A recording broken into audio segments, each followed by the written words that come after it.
الحمدللہ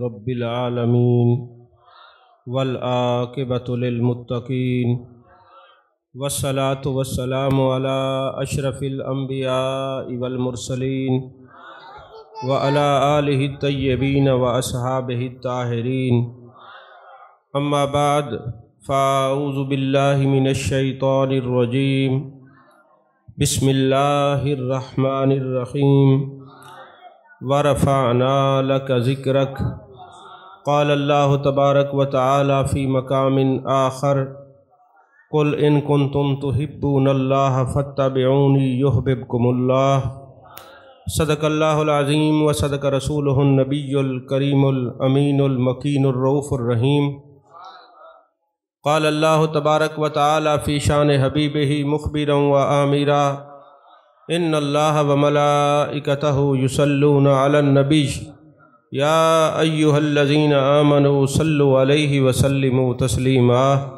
اللہم صلی علی سیدنا و مولانا محمد وعلی آل سیدنا و مولانا محمد وبارک وسلم وصلی علیہ الصلاة والسلام علیک یا رسول اللہ وعلی آلک واصحابک یا حبیب اللہ۔ تمام تعریفیں اللہ تبارک و تعالیٰ کے لیے جو خالق کائنات بھی ہے، مالک ششجہات بھی، جو آد بھی ہے، سمد بھی ہے، جس کی شان لم یلد بھی ہے ولم یولد بھی۔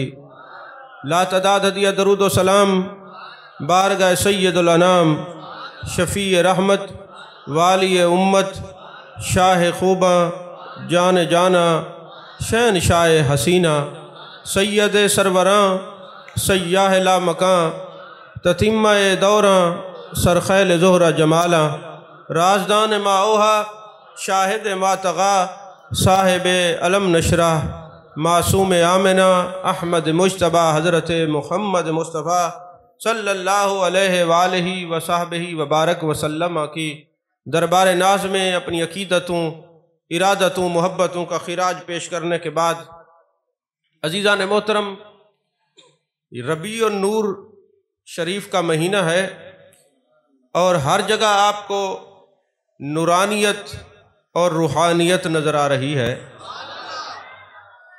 لیکن یہ نور ہر گھر میں نظر نہیں آئے گا۔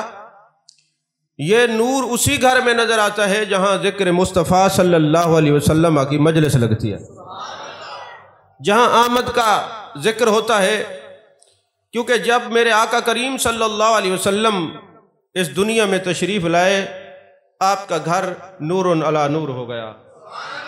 تو آمد جان کائنات، جان عالم صلی اللہ علیہ وسلم کی ہوئی، وہ گھر نور علی نور ہو گیا۔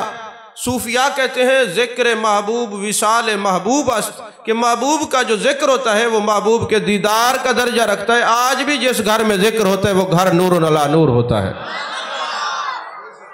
ہر گھر میں وہ نور نظر نہیں آتا، یہ نور جان کائنات صلی اللہ علیہ وسلم کے ذکر کی برکات سے وہ نور نظر آتا ہے۔ اللہ نے قرآن میں فرمایا وَرَفَعْنَا لَكَ ذِكْرَكَ، محبوب ہم نے آپ کی خاطر آپ کا ذکر بلند کیا۔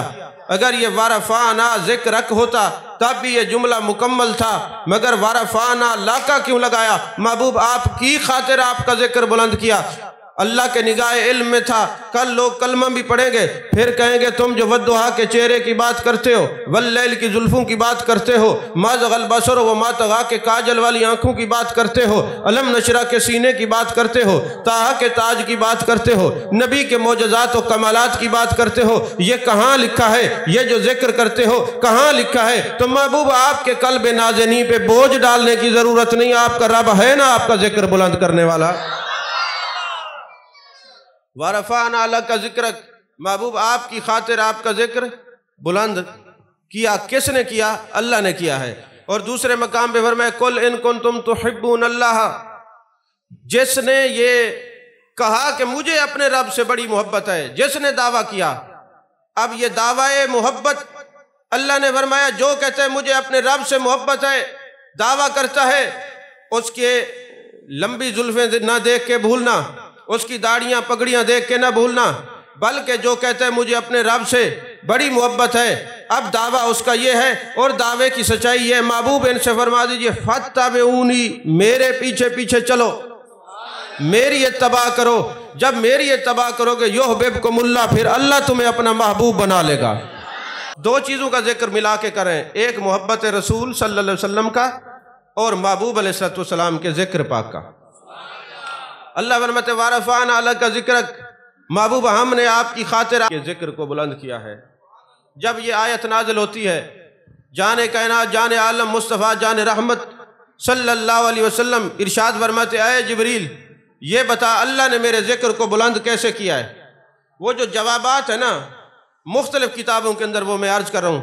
پہلا جواب کیا تھا؟ اذا ذکرت ذکرت معی، محبوب جہاں میرا ذکر ہوگا وہاں آپ کا ذکر بھی ہوگا۔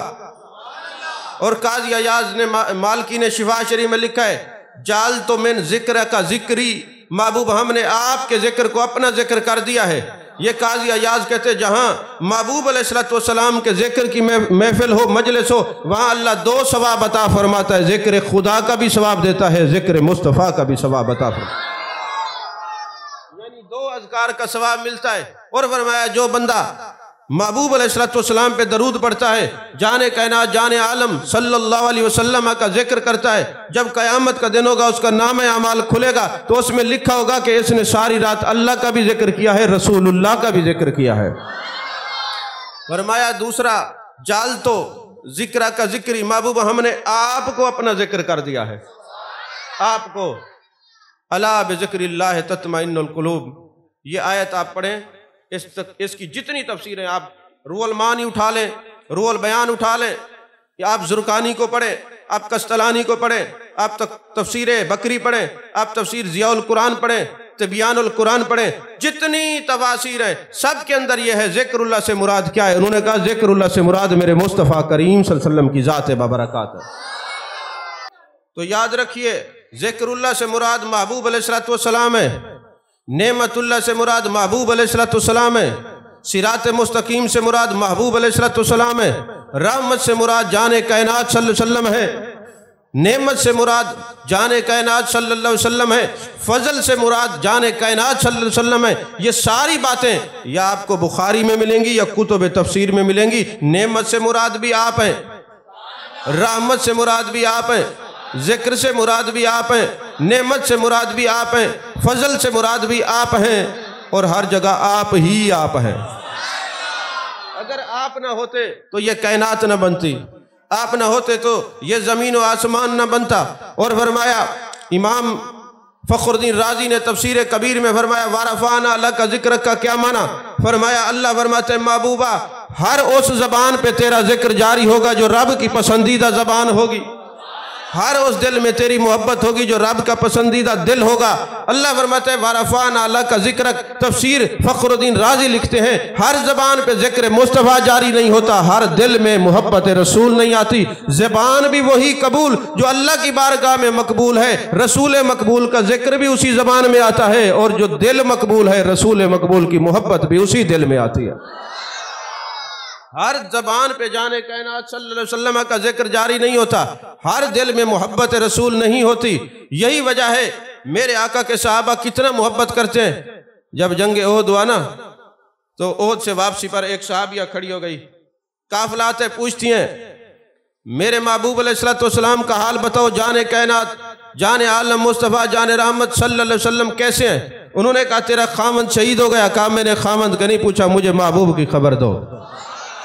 پھر دوسرا قافلہ آیا، یہ یا رسول اللہ صلی اللہ علیہ وسلم کہاں ہیں؟ میرے آقا کہاں ہیں؟ انہوں نے کہا جناب آپ کا بھائی شہید ہو گیا۔ کہا بھائی کا نہیں پوچھا۔ پھر قافلہ آتا ہے جناب آپ کے بیٹے شہید ہو گئے۔ کہا بیٹوں کا نہیں پوچھا، مجھے کوئی خبر دے محبوب علیہ السلام کیسے ہیں؟ انہوں نے کہا محبوب خیریت سے ہیں۔ فرمایا آپ خیریت سے ہیں، پھر کمی کیا ہے؟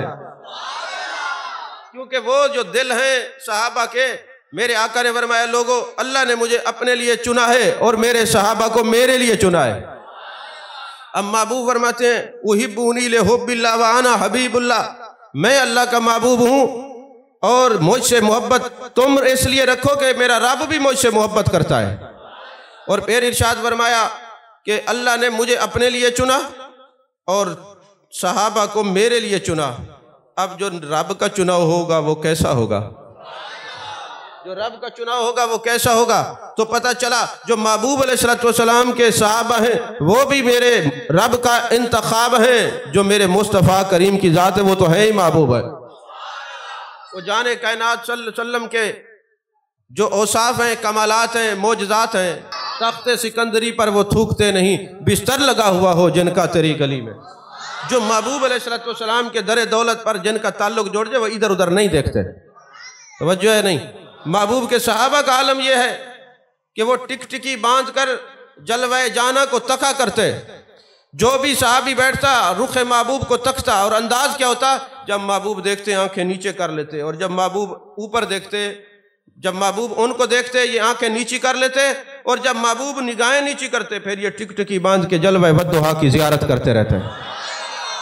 صحابہ کہتے ہیں محبوب علیہ السلام کے سامنے ہم ایسے بیٹھے ہوتے، اگر کوئی پرندہ بھی سر پہ آ کے بیٹھ جاتا تو لگتا کہ سوکھے ہوئے درخت پہ بیٹھا ہے، ہم اس طرح جلوہ ودھا میں گم ہوتے تھے۔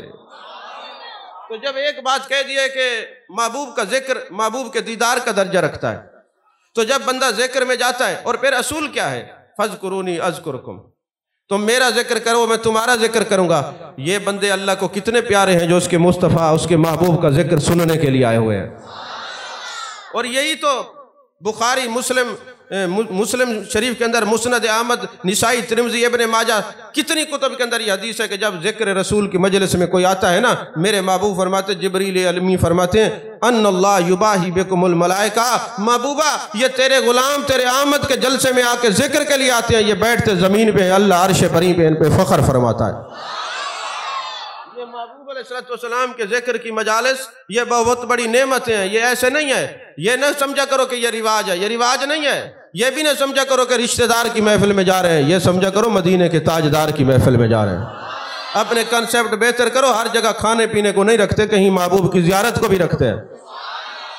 عزیزان محترم، جان کائنات جان عالم صلی اللہ علیہ وسلم کے صحابہ ہر وقت محبوب کا ذکر کرتے ہیں۔ لوگ ہم سے پوچھتے ہیں جی آپ کے بچوں کے پڑھائی میں کامیابی ہو تو میلاد، شادی ہو تو میلاد، یہ ہر وقت محبوب کا ذکر کیوں کرتے ہیں؟ آفت ہو میلاد، مصیبت ہو میلاد، ہر وقت محبوب کا ذکر کرتے ہیں۔ میں نے کہا یہ ہم نے صحابہ سے طریقہ سیکھا ہے۔ حضرت عبداللہ بن عمر رضی اللہ تعالیٰ عنہ بیٹھے ہوئے ہیں، جیسے بیٹھے بیٹھے پاؤں سون ہو جاتے ہیں، جسم سون ہوتا ہے، اکثر ہوتا ہے نا محفل میں، یا کہیں آپ دیکھتے ہیں زیادہ دیر بیٹھ جائے تو بندہ اٹھ نہیں سکتا۔ تو حضرت عبداللہ بن عمر تشریف فرما ہے، آپ کا ایک حصہ جسم کا سن ہو گیا، ٹانگ مبارک سن ہو گئی، اور حضرت عبداللہ بن عمر کوئی عام شخصیت نہیں، امیر المؤمنین، خلیفۃ المسلمین، مراد رسول، حضرت فاروق اعظم رضی اللہ تعالیٰ کے لخت جگر ہے۔ اب اس حوالہ اس روایت کو لکھنے والا عام آدمی نہیں ہے، امام بخاری ہے۔ امام بخاری نے لکھا، کتاب کا نام الادب المفرد ہے، تو اس کے اندر ہے کہ حضرت عبداللہ بن عمر رضی اللہ تعالیٰ عنہ کا جو پاؤں مبارک تھا وہ سن ہو گیا، اور آپ نے ایسی ٹانگ کو سیدھا کیا نا تو ہاتھ کو ایسے مسلنے لگے۔ دوسرے صحابہ نے دیکھا، پوچھا عبداللہ بن عمر کیا ہوا ہے؟ فرماتے میری ٹانگ سن ہو گئی ہے۔ کہا ہم نے یہ سنا ہے کہ جو کائنات میں سب سے زیادہ پیارا بندہ ہو تو اگر جسم سن ہو جائے نا، وہاں پہ ہاتھ رکھ کے اس پیارے بندے کا نام لیا جائے تو یہ جو سن ہونا یہ کمزوری ہے، یہ دور ہو جاتی ہے، پٹھوں کی کمزوری دور ہو جاتی ہے، فالج نہیں پڑتا۔ تو حضرت عبداللہ بن عمر نے جب یہ بات سنی تو ہاتھ رکھا اور کہا یا محمدہ یا محمدہ یا محمدہ۔ ارے صحابہ سے ہم نے سیکھا ہے کہ مصطفیٰ کے در سے خیرات ملے تب بھی ذکر رسول ہے، کوئی بیماری آ جائے تو اس کو ٹالنے کے لیے تب بھی ذکر رسول ہے۔ کافر بھی محبت رسول صلی اللہ علیہ وسلم کو دیکھ کے حیران ہوتے تھے۔ میرے آقا کے غلام حضرت زید بن دسنا رضی اللہ تعالیٰ عنہ، ان کو کفار اور مشرکین نے گرفتار کر لیا، مقید کر لیا، اور ظلم و ستم کے پہاڑ توڑے گئے۔ جناب ابو سفیان ابھی مسلمان نہیں ہوئے تھے، پہلے کی بات ہے۔ جب آپ مسلمان ہو گئے تو اب ہم کیا کہیں گے؟ حضرت ابو سفیان رضی اللہ تعالی عنہ۔ ہم ہر صحابی نبی کو جنتی مانتے ہیں، توجہ ہے کہ نہیں ہے؟ تو حضرت زید بن دسنا، یہ کفار اور مشرکین نے آپ کو مقید کر لیا، ظلم و ستم کے آپ پر پہاڑ توڑتے، اور ایک دن ابو سفیان نے کہا اے زید یہ بتا کر تیری جگہ تیرے نبی ہوتے تو کیا کرتا؟ حضرت زید کی آنکھوں سے آنسو آ گئے۔ انہوں نے کہا ہم تو یہ بھی برداشت نہیں کر سکتے کہ کوئی ایک کانٹا جسم مصطفیٰ پر لگے۔ ہم تو یہ بھی برداشت نہیں کر سکتے۔ ابو سفیان نے کہا او مشرکو سن لو، اے کفار مکہ سن لو، میں نے پوری کائنات میں سفر کیے ہیں، ایسی محبت دلوں میں نہیں دیکھی جو فدایان محمد جان کائنات سے محبت کرتے ہیں، جو جان نثاران محمد صلی اللہ علیہ وسلم اپنے آقا سے پیار کرتے ہیں، جو نبی کے دیوانے مستانے پیار کرتے ہیں۔ میں نے کائنات میں ایسی محبت نہیں دیکھی، میں نے ایسا پیار نہیں دیکھا۔ عزیزان محترم، یہی وجہ ہے کہ میرے آقا کریم صلی اللہ علیہ وسلم کے جو صحابہ ہیں جب یار کو دیکھتے تب بھی ان کا دل کی ایک عجیب اضطراب بڑھتا، اور جب محبوب علیہ السلام کی مزار کو دیکھتے تب بھی ایک عجیب کیفیت ہوتی۔ حضرت ام المؤمنین صدیقہ کائنات حضرت عائشہ صدیقہ رضی اللہ تعالیٰ عنہ فرماتی ہیں جب جان کائنات جان عالم صلی اللہ علیہ وسلم کا وصال ہوا، ایک عورت آتی ہے، اے اماں جان میں نے جان کائنات صلی اللہ علیہ وسلم کے قبر انور کی زیارت۔ اب عورت ام المؤمنین حضرت عائشہ صدیقہ رضی اللہ تعالیٰ عنہ کی بارگاہ میں آتی ہے کہ مجھے رسول اللہ صلی اللہ علیہ وسلم کی قبر انور کی زیارت کروائیں۔ آپ نے فرمایا تجھے اتنا تاب نہیں ہوگی کہ تو محبوب علیہ السلام کی مزار مقدسہ کی زیارت کرو۔ اس نے کہا مجھے اجازت تو دے۔ جب اجازت دی گئی وہ عورت محبوب علیہ السلام کی مزار انور پہ آئی، جیسے ہی محبوب علیہ السلام کی مزار کو دیکھا فرط محبت میں اس کا دل پھٹ گیا اور وہ محبوب علیہ السلام کی قبر انور پہ گری اور اس کا وصال ہو گیا۔ اب وہ لوگ محبوب کی مزار کو دیکھ کے محبت میں ایسے ہو جاتے ہیں کہ دنیا کو بلا دیتے ہیں، اور ہم بیٹھے محبوب کے ذکر میں اور دنیا کو لے کے بیٹھے، اور پھر کہتے ہیں ہم بڑے عاشق ہیں، بڑے نبی کا میلاد مناتے ہیں۔ جی یہ سال بعد میلاد منا کے کچھ حاصل نہیں ہوگا جب تک نبی کے طریقے پر نہیں چلو گے۔ یہ میلاد منانا مستحب ہے، اگر آپ منائیں گے ثواب ہے، نہیں منائیں گے تو گناہ نہیں، مگر نماز پڑھنا فرض ہے، روزہ رکھنا فرض ہے، زکوٰۃ دینا فرض ہے، حج ادا کرنا فرض ہے، اپنے بہن بھائیوں کی عزت کرنا، ان کا حق نہ کھانا یہ بھی فرض ہے، ان کا حق دینا یہ بھی فرض ہے، اپنے ہمسایوں کا خیال کرنا یہ بھی فرض ہے۔ میرے آقا نے فرمایا واللہ لا یؤمن واللہ لا یؤمن، خدا کی قسم وہ مومن نہیں، خدا کی قسم وہ مومن نہیں۔ صحابہ کہتے ہیں ہم بڑے پریشان ہوئے، یا رسول اللہ کون مومن نہیں؟ فرمایا جن کی شرارتوں سے ان کے ہمسائے نہیں بچ سکے وہ مومن نہیں ہے۔ تو ہمیں اپنے کردار کو بھی درست کرنا چاہیے، نبی کا مشن بھی منانا چاہیے، میرے مصطفیٰ کا جشن بھی منانا چاہیے۔ نبی کا مشن کیا ہے؟ تعلیمات اسلامیہ کو عام کرنا، نماز روزہ زکوٰۃ حج کو عام کرنا، اور جشن کیا ہے؟ مصطفیٰ کا میلاد کا مہینہ آئے تو پھر صرف ربیع الاول نہیں، روزانہ ہر وقت بچوں میں بیٹھ کر محبوب کی سیرت کی بھی بات ہونی چاہیے، نبی کی صورت کی بھی بات ہونی چاہیے، محبوب کے کمالات کی بھی بات ہونی چاہیے، جان عالم صلی اللہ علیہ وسلم کے معجزات کی بھی بات ہونی چاہیے۔ اب دیکھو نا اتنی بڑی محدثہ، اتنی بڑی فقیہہ، صدیقہ کائنات حضرت سیدہ عائشہ پاک رضی اللہ تعالیٰ عنہ، اگر محبوب کے مزار پہ جانا جائز نہ ہوتا تو آپ ایسی تعلیم دیتی۔ دارمی شریف کی حدیث پاک ہے پورے مدینے کے اندر قحط سالی ہو گئی، بارش نہیں ہوتی تھی اور جانور بھوکے مرنے لگ گئے، سبزہ نہیں ہوتا تھا۔ اب لوگ آئے حضرت سیدہ عائشہ پاک کے پاس، اماں جان دعا کریں، قحط سالی ہے، جانور بھوکے مر رہے ہیں، کسی طرف چارہ نہیں ہے، مہربانی کریں۔ آپ نے کیا فرمایا؟ مصلی بچھا لو اور یہیں دعا مانگنا شروع کر دو۔ نہیں، آپ نے فرمایا محبوب کے در دولت پہ چلے جاؤ، محبوب کے روضے پاک پہ چلے جاؤ، وہاں پہ جانا۔ کیا حضرت عائشہ پاک کو پتہ نہیں تھا کہ مزار پہ جانے سے معاذ اللہ شرک ہوتا ہے، جو آج کر تعلیم دی جا رہی ہے؟ اگر وہ یہ سمجھتی تو کیوں فرماتی ہیں؟ دارمی شریف میں پڑھ لیں، حوالہ میں نے دے دیا ہے، مطالعہ کر لیں، بعد میں آپ اہل علم بیٹھے ہیں، دانشور بیٹھے ہیں۔ حیرت یہ ہوتی ہے کہ آج کسی انجینئر کو کہو نا کہ میڈیسن کی کوئی نسخہ لکھ کے دے، وہ کہ میں انجینئر ہوں نقشہ بنوا لو، اور ڈاکٹر کو کہو نقشہ بنا دے کوٹھی کا، وہ کہتے جی میں ڈاکٹر ہوں میڈیسن لکھوا لو۔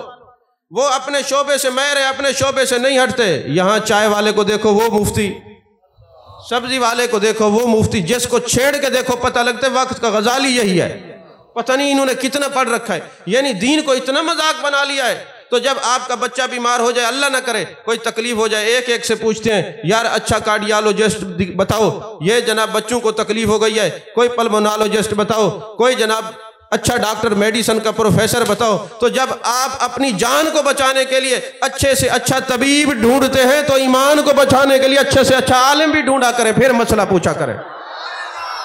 اس کا مطلب یہ ہوا کہ جان تو آپ کی نظروں میں اہم ہے، ایمان کی کوئی ویلیو نہیں۔ اگر ایمان کی ویلیو ہوتی تو پھر چائے والے سے فتوے نہ لیتے، سبزی والے سے فتوے نہ لیتے، ایرے غیرے نتھو خیرے سے فتوے نہ لیتے، پھر ان سے جا کے فتوے لیتے جو مستند علماء ہیں، جو مسند رسول پر بیٹھ کر کالا نبی صلی اللہ علیہ وسلم کی صدائیں بیان کر رہے ہیں، قال اللہ تبارک و تعالیٰ کے اسباق دے رہے ہیں۔ وہی ہیں جن کے در پہ جا کے جن کے بارے میں مصطفیٰ نے فرمایا جس کا دل کرتا ہے میری زیارت کرے، عالم ربانی کی زیارت کرے، جس کا دل کرتا ہے مجھ سے مصافحہ کرے، کسی عالم ربانی سے مصافحہ کرے، بے ادب گستاخ سے نہیں، عالم ربانی۔ دو قسم کے علماء ہیں، علماء سو اور علماء حق۔ یہ علماء حق کی بات ہو رہی ہے۔ علماء حق کون ہوتے ہیں؟ جن کی تقریر سن کے تمہارے دل میں محبت رسول بڑھ جائے، اور علماء سو وہ ہوتے ہیں جن کی تقریر سن کے تم در دولت سے باہر ہو جاؤ۔ یہی طرفہ تماشا ہے، ہر طرف روزانہ کلپ آتے ہیں۔ ابھی ہمارے تو راستے میں 2-3 کلپ آئے، وہ جی یہ کسی کے اہل حدیث کے تھے، یہ دیکھیں جی وہ میلاد کے خلاف بات کرے، وہ کہتے امام اعظم نے بنایا ہے۔ میں نے کہا جب رسول اعظم نے خود بنایا ہے پھر امام اعظم کے بارے میں کیوں پوچھتے ہو؟ جب صحابہ نے بنایا ہے۔ اچھا پھر مجھے یہ بتائیں، کبھی یہ ہوٹل پہ بیٹھے ہوئے لوگوں کے بارے میں فتویٰ نہیں دیں گے؟ آوارہ گردی بازار میں پھرتے ہوئے لوگوں کے بارے میں فتویٰ نہیں دیں گے؟ ذکر رسول پہ کہیں گے ہمیں دلائل دو۔ مجھے یہ بتائیں، یہاں پر نعت پڑھی گئی، قرآن کی تلاوت ہوئی، نعت پڑھی گئی، اب درس قرآن اور درس حدیث ہو رہا ہے، پھر بعد میں مخلوق کو کھانا کھلایا جائے گا، اس میں جو چیز ناجائز ہے آپ بتا دیں، ہم چھوڑ دیتے ہیں۔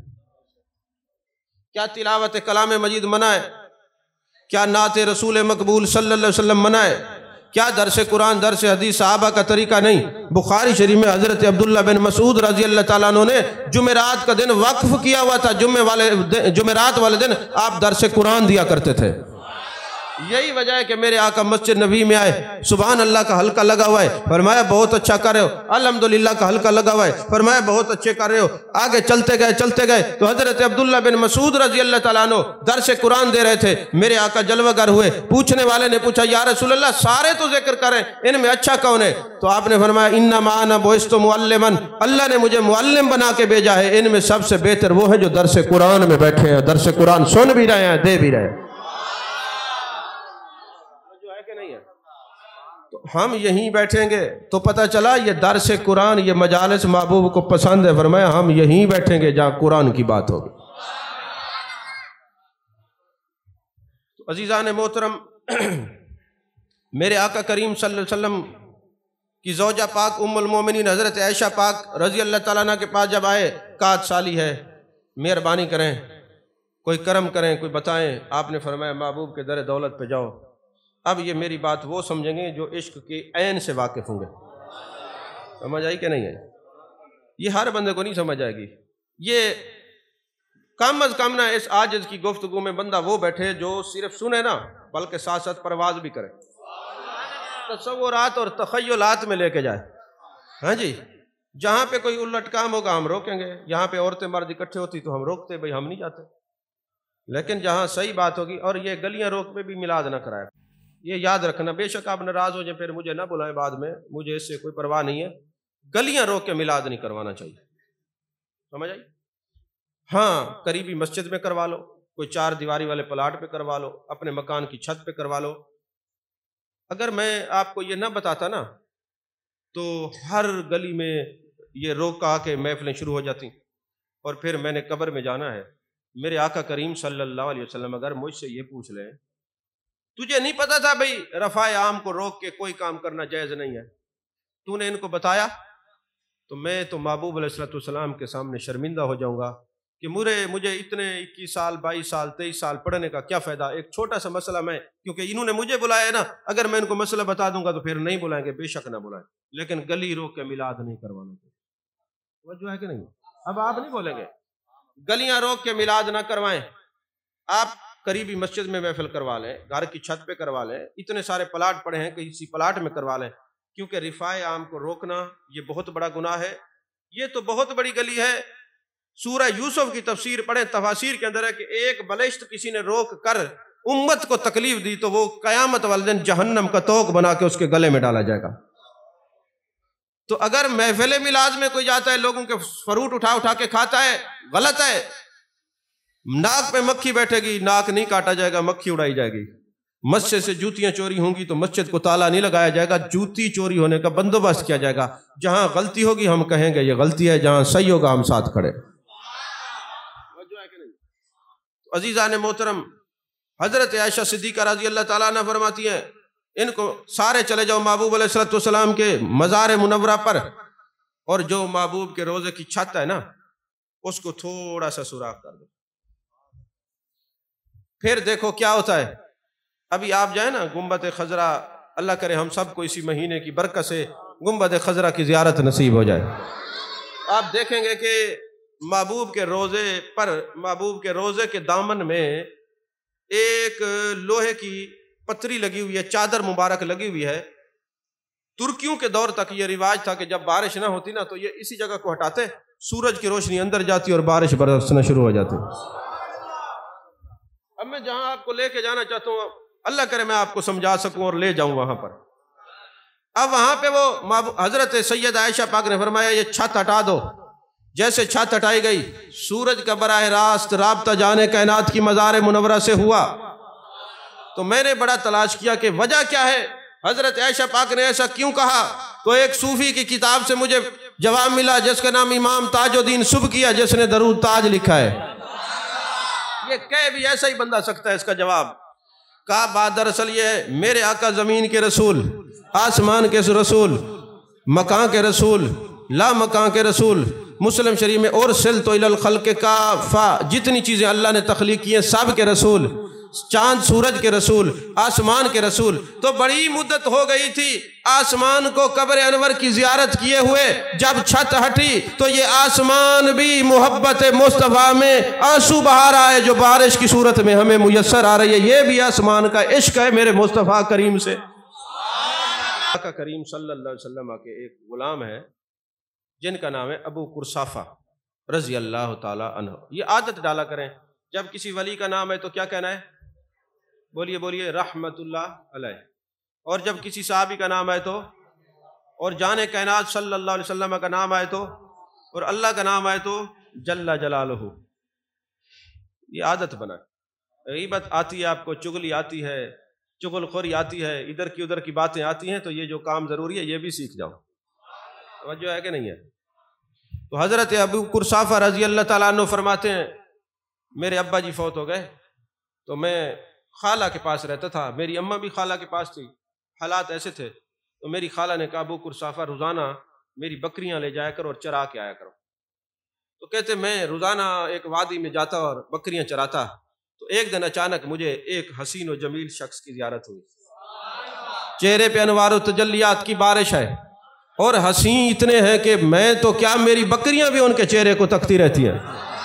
اور ایک دن میں نے ایک بندے سے پوچھا یار یہ حسین کون ہے، یہ معجبی کون ہے، یہ انوار و تجلیات کا مرکز کون ہے؟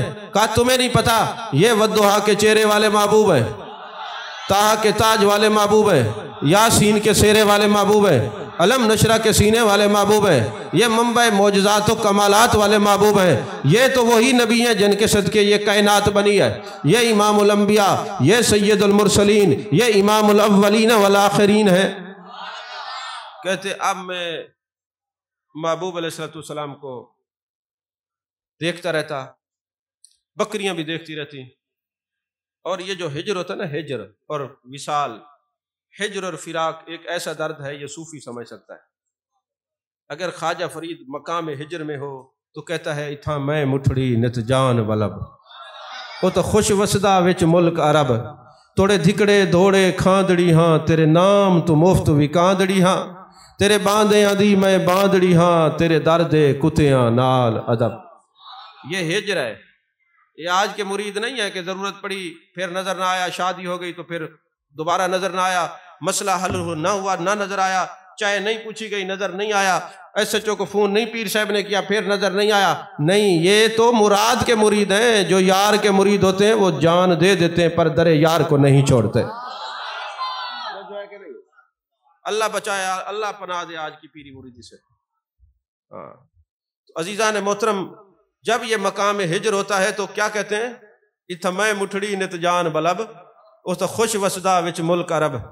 اور پھر جب مقام وصال ہوتا ہے پھر فرماتے خلقت کجیندی گول ہے، ہر دم فرید دے کول ہے۔ کہتے ہیں اے لوگو جس کو تم ڈھونڈتے پھرتے ہو، آؤ کوٹ کے گھوٹ کے پاس، آؤ فرید کے پاس، تمہیں بتا دے کہ سامنے گنبد خضرا کے مکھی کا جلوہ کیسا ہے، محبوب کا حسن کیسا ہے، محبوب کی صورت کیسی ہے، محبوب کی سیرت کیسی ہے، محبوب کا جمال اور کمال کیسا ہے۔ اب وہ جناب والا ابو قرصافہ کہتے ہیں وہ بکریاں بھی محبوب کو تکتی رہتی، وہ چرتی نہیں تھی تو کمزور ہو گئیں، تو خالہ نے کہا کون سی وادی میں لے کے جاتا ہے، کمزور ہو گئی ہیں۔ میں آیا، میں نے عرض کی یا رسول اللہ صلی اللہ علیہ وسلم، بکریاں کمزور ہو گئی ہیں، میری خالہ نے پابندی لگا دیا کہ نہ جایا کر، اور میں آپ کے بغیر رہ نہیں سکتا، یہ کیسے ہو سکتا ہے کہ میں جمال جہاں آرا کے دیدار کے بغیر رہوں، یہ نہیں ہو سکتا، حضور کوئی کرم فرمائے۔ اب سمجھنا میری بات کو، محبوب نے فرمایا اب یہ بکریاں تیری موٹی تازی نظر آئیں گی۔ اب بکریاں وہی ہیں، لیکن پہلے کیا تھا، پہلے بکریاں محبوب کو تکتی تھیں، آج محبوب بکریوں کو تک رہے ہیں۔ جب یار نظر کرتا ہے تو پھر باطنی خوراک میسر آتی ہے، ظاہری خوراک بند ہو جائے بندہ نہیں مرتا، اگر روحانیت والی خوراک بند ہو جائے تو پھر ایمان سے بھی ہاتھ دھو بیٹھتا ہے۔ تو ایمان اعلیٰ ہے، آپ جان کو بچانے کے لیے اچھا ڈاکٹر ڈھونڈتے ہیں، ایمان بچانے کے لیے اچھا عالم بھی ڈھونڈا کریں، توجہ ہے کہ نہیں۔ اب میرے محبوب نے بکریوں کو دیکھا، فرمایا اب یہ تر و تازہ فربا اور موٹی ہو جائیں گی، تو پتہ چلا ہم یار کو دیکھتے رہیں کیفیت اور ہوتی ہے، یار دیکھے پھر کیفیت اور ہوتی ہے۔ یہ دیکھنے کی بات ہے نا جی، یہ نظر کی بات ہے۔ تو جب یار کی نظر ہو، وہ ہے نا نحن اقرب الیہ من حبل الورید، اللہ شارک سے زیادہ قریب ہے۔ کہا اللہ تو قریب ہے، بات تو تب بنے گی اللہ کے کون کون قریب ہے۔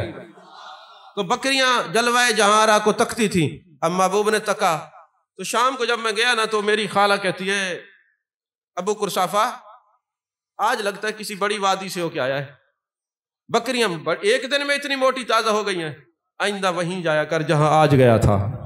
کہتے جاتے تو ہم پہلے بھی تھے نا، جاتے تو ہم پہلے بھی تھے، لیکن آج کیفیت اور ہے۔ اور میں آیا، آ کے میں نے عرض کی یا رسول اللہ یہ معاملہ ہے، فرمایا ٹھیک ہے نا، ٹھیک کہتی ہے، تو روز آیا کر۔ اب نہ میں کچھ کھاتا نہ بکریاں کچھ کھاتی، تو پتہ چلا عاشق کو لنگر کے چاولوں کی ضرورت نہیں ہوتی، اس کو تو یار کے ذکر سے غرض ہوتی ہے یا یار کے دیدار سے غرض ہوتی ہے۔